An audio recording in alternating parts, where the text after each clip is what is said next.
La réforme droit des contrats en 2016 a effectivement institué une nouvelle obligation d'information autonome qui s'applique à l'ensemble des parties et qui a un impact direct sur les opérations de M&A.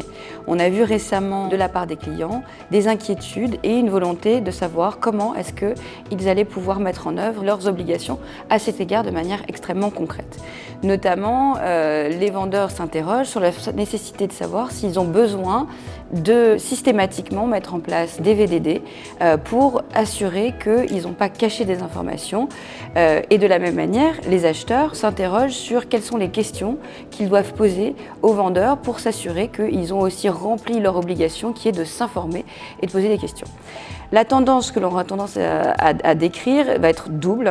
Une première, c'est qu'il est évident qu'il va y avoir un contentieux qui va naître puisque la rédaction de l'article en question peut poser des questions. Donc le juge va avoir à intervenir pour préciser les concepts qui sont mentionnés dans cet article, le caractère déterminant de l'information par exemple, la qualité des parties, est-ce que l'on intervient en tant qu'actionnaire minoritaire ou une prise de participation majoritaire, l'information à délivrer ne sera pas la même. Donc le juge aura à répondre à ces questions, mais dans l'intervalle, les parties ne vont pas attendre que la jurisprudence se fasse et attendre les quelques années avant qu'une solution fixe soit établie, mais vont essayer elles aussi de préempter ces questions et notamment en contractualisant très certainement les contours de l'obligation. Alors, si on ne peut pas exclure ou réduire, on peut augmenter et préciser. Donc, ce sont les tendances actuelles sur l'impact de ces questions sur les opérations de M&A.